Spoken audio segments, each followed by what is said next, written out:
Welcome back to Sunday Morning Cafe, our ongoing conversation about what builds and maintains resilience. This week, because we're on the eve of Martin Luther King Jr.'s birthday, as well as a little bit later, the inauguration that's going to take place, I'd like to discuss the theme of where individual resilience meets national resilience. For those of you who follow me on my Sunday Morning Cafe blog, you'll recognize some of the themes, me recapping some articles that I've written recently. And then I want to return at the very end to some things that Martin Luther King Jr. has to say about this moment in our history. So if you've heard this question before, where were you when?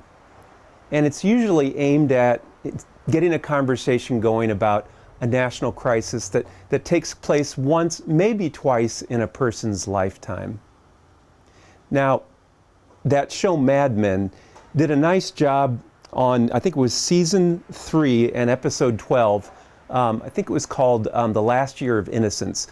They covered the territory of one of those moments for some people of a certain age.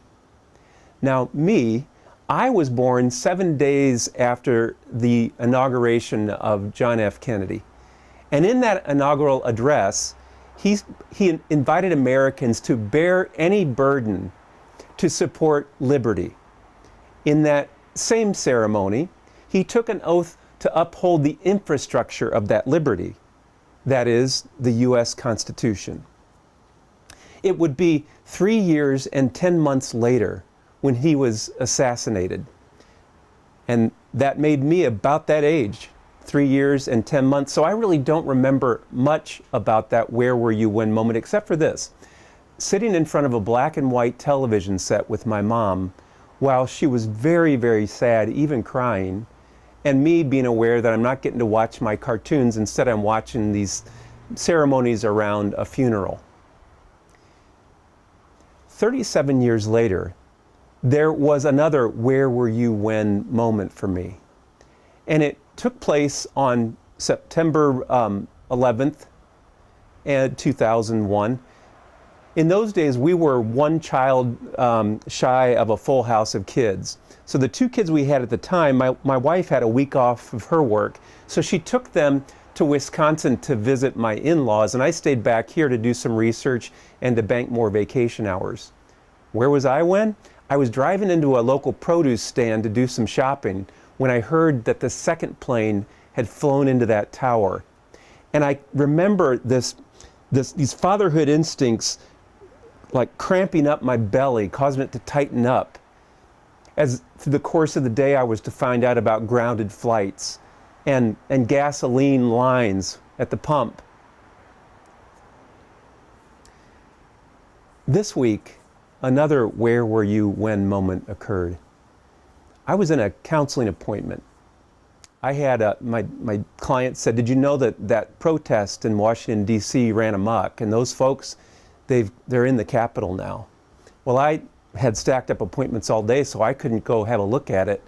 But at the end of the day, I dialed into that video. And what I saw were people with flags on the inside of the Capitol. Some were using their flags as weapons. Some of those flags were American flags. Some were Confederate flags. And some flags had the image of the 45th president on them, who just moments earlier addressed a crowd with very different words than the 35th president addressed a crowd on another cold January afternoon. Both of them were issuing calls to action. But let's just say that the actions and the purpose that they were calling their listeners to could not have been more divergent. Where were you when? In the last couple of articles I've written, I've invited my readers to examine what are those kind of epiphanies that don't take place in the light, but they take place in darkness. What are the truths that can be revealed in darkness? And in this moment, I want to ask, what are the truths we can glean from the rubble of what happened 2 Wednesdays ago? To do that, I want to visit a story that happened in 1914 on the Western Front of World War I, where the German troops were dug in on one side and there was no man's land on the other side. The British troops were dug in. It was Christmas Eve, and they began to hear people on the other side singing their version of Christmas carols in German and in English.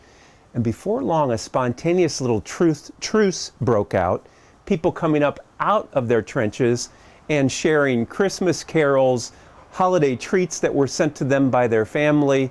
And on Christmas morning, there was a soccer game between the folks that were there.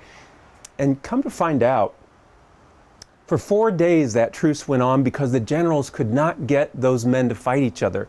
They had to bring in new, fresh troops who were willing to follow the general's order to fight people that were not friends with them.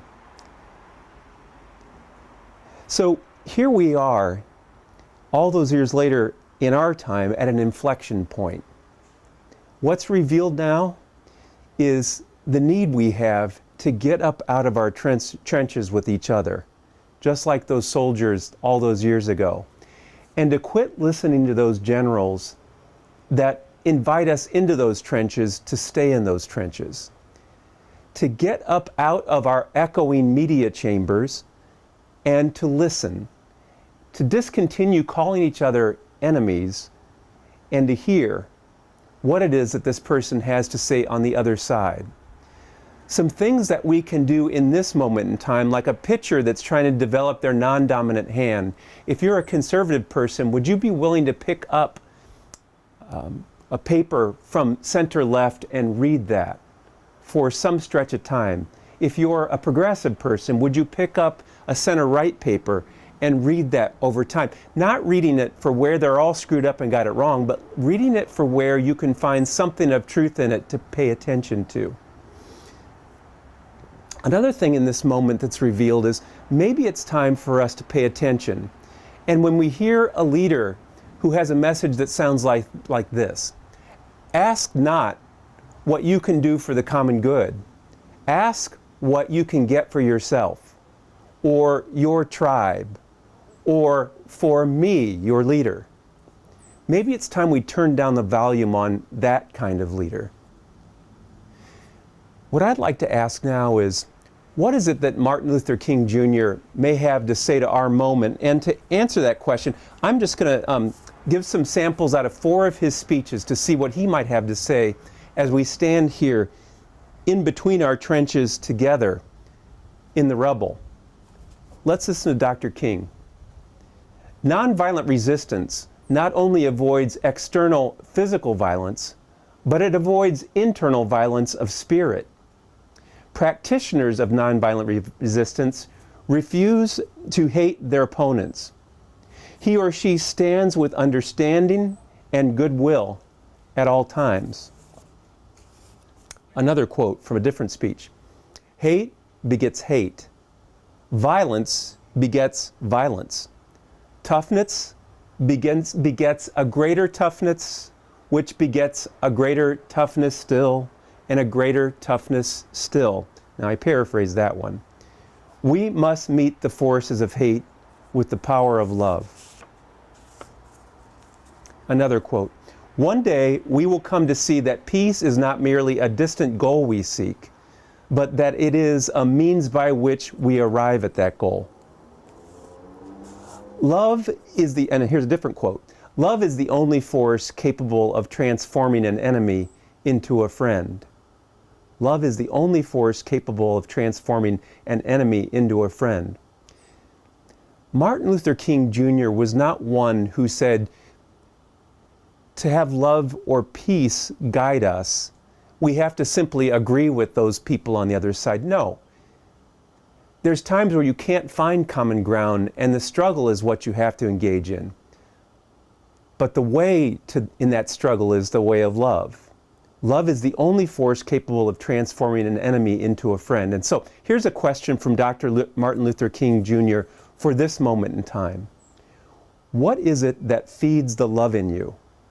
Conversely, what is it that feeds the hate and the fear in you? Once you've answered that question of what feeds the love in you, please, for the sake of our culture, for the sake of our resilience, engage in that process intelligently. Engage in it with discipline. And once you've discovered what it is that addicts you to fear, addicts you to hatred, please, by all means, find whatever source you can find to step away from that and engage in a fast from whatever that is. And so that's the message I'd like to leave us with right now. What is it that feeds the love? Because if you get that answer, that'll be the thing that'll make not only you resilient, but it'll make our culture resilient. Thanks for spending time here today, and I'll see you next time we gather to talk about what makes us resilient as a people.